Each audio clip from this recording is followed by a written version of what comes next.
What's up, everybody? Welcome into the Front Yard Fantasy Mock Draft Review. I'm Simon, and today I'm going to be breaking down the tight end premium redraft mock draft that we did this past Monday, June 20th, 2022. So if you're going back and watching this video after that date, maybe some stuff in the NFL landscape has changed, but keep in mind that's the context with which we are doing this draft. So I'm going to go ahead and pull up this draft board, and today I'm going to be talking about three teams. Well, one team in particular, and then two teams that took a particular strategy that I wanted to hit on a little bit. Before we do that, though, I wanted to remind everybody watching that we do these mock drafts every single Monday on stream at 3 p.m. Eastern Time, Mock Draft Monday. So if you want to take part in one of those, make sure you come on over to our stream, join our Discord, and you can grab one of these draft spots and draft live with us at 3 p.m. on Monday.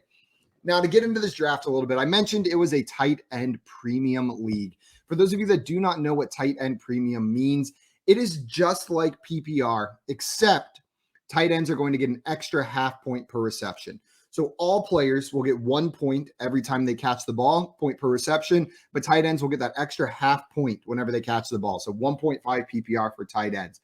It makes the position just a little bit more valuable, and you definitely see that top end go a little bit earlier in drafts like this. The first team I did want to talk about today, though, was the team that drafted first from that one spot, Jordan Vanek's team over there on the left. And this might have been my favorite team of this draft. It's not typically how I draft teams, but the construction of it, I just absolutely love. First of all, probably has the best running backs in the league with Christian McCaffrey and Aaron Jones leading the way.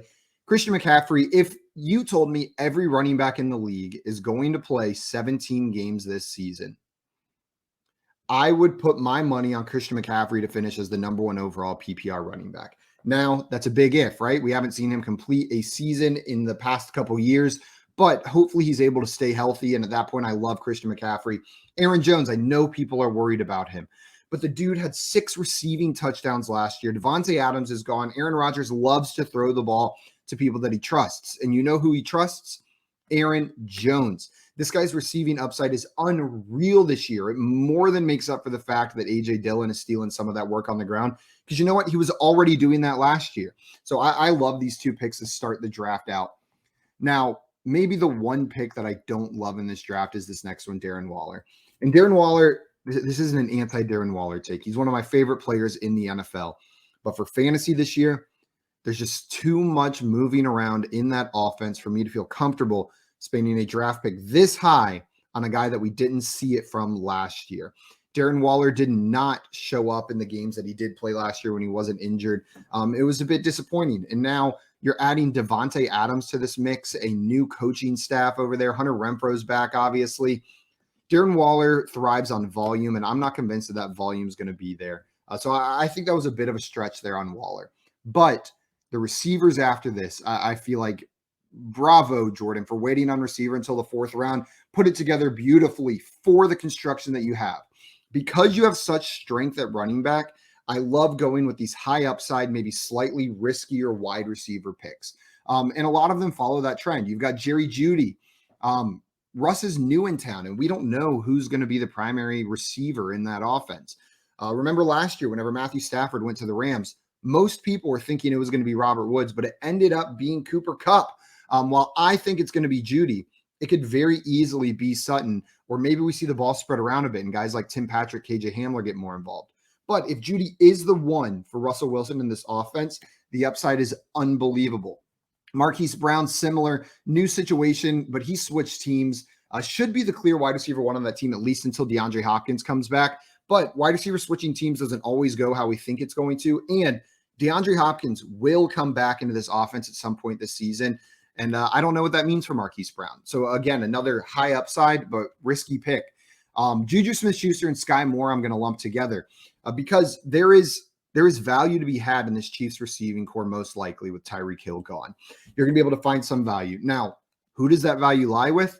Who knows? It could be Juju Smith-Schuster. It could be Sky Moore, the two players that Jordan drafted, but it could also be Marquez Valdez-Scantling. It could be Mecole Hardman who steps up into that role, or it could be all of these guys just have the ball spread around because we all know who the true one is on that team, and that is Travis Kelce. So these guys are fighting for that 2 spot on this team, who's going to be the secondary receiver. And I like your odds, Jordan, with having Juju Smith-Schuster and Sky Moore on that team. Now, Adam Thielen does not quite fit in with the rest of these receivers. And honestly, I think I would have preferred to see you take another high upside guy there, maybe an Amon-Ra St. Brown, if he was still sitting there on the board. Yes, he was. Or an Elijah Moore, those next two guys, maybe some higher upside from them. But you have safety in Adam Thielen. He was the wide receiver 28 last season, and that was with 10 receiving touchdowns. I imagine you're going to get something similar this year. He's not going to be a high yardage guy. That's going to be Justin Jefferson on that team, but he could be a high touchdown guy. He could pull in double-digit touchdowns again this season, no problem. All in all, though, the way you built this team, Jordan, stud RBs, high upside wide receivers, beautiful. If I could change one pick, instead of Darren Waller right there, I would have grabbed a Mike Evans or a Deebo Samuel, and then maybe you could have grabbed a tight end like a Dallas Goedert or a Dalton Schultz or TJ Hawkinson in one of these later rounds instead of one of these receivers, and I think it would have been perfect. But overall, probably my favorite team in this draft. The next thing I wanted to talk about is less of a specific team and more of a strategy that you can employ in these drafts. Justin Henry and McBearcat, so the teams drafting from the 5 spot and the 12 spot, both grabbed a quarterback and a tight end within the first 4 rounds of this draft. Those are one-off positions in this league, meaning you're only going to start one of each player. Now, whenever you do this, you can create a great team around it. 100%. This isn't me saying you can't, but it is difficult, and it starts pigeonholing some of your draft picks after that. So back to Jordan's team, he went double running back early, so he was able to just kind of hammer that wide receiver position to get it worked out. Justin and McBearcat do not have that luxury because they went tight end and quarterback early. They're struggling to fill that spot afterwards as well. Justin, I really like what he did with his wide receivers after that. DK Metcalf, Amari Cooper, DeAndre Hopkins. But even then, you had to be willing to accept some of that risk with DeAndre Hopkins in order to build out this receiving core because they went quarterback and tight end early. And then with McBearcat's team, it's similar. You see Chris Godwin in the 6th round. It was probably the best receiver on the board, but we don't know when he's going to be back, when he's going to be healthy. You have to be willing to take on some of that inherent risk if you want to get value on players to fill out your roster, make these other positions look like they would if you had drafted one of them earlier. So again, this isn't me saying that it's impossible to create a good team that way. It just makes it a lot harder. And I think you can see that with both of these teams.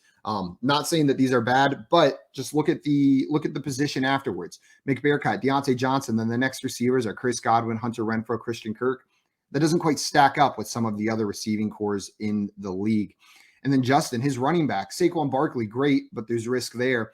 Clyde Edwards-Helaire in the 7th and J.D. McKissick in the 12th. That's rough. That's a rough running back core. But he does have the positional advantage at quarterback and tight end going into the season. So just know if you're going to go quarterback and tight end early, you're likely going to have to sacrifice being comfortable at one, if not both, of the running back and wide receiver positions. But it can work. All different kinds of draft strategies can work, and that is definitely one of the ones that I've seen be successful. Guys, that is what I wanted to hit on for this week's mock draft. Again, a reminder, we do this every single Monday at 3 p.m. Eastern time mock draft. So come mock with us one of these times. And then every other day of the week, Tuesday through Friday, we are live at 3 p.m. playing fantasy football themed games on the Fantasy Football Game Show. So come check us out then. Until next mock draft review, though, I am out of here. Thanks everybody for watching. Talk to you later.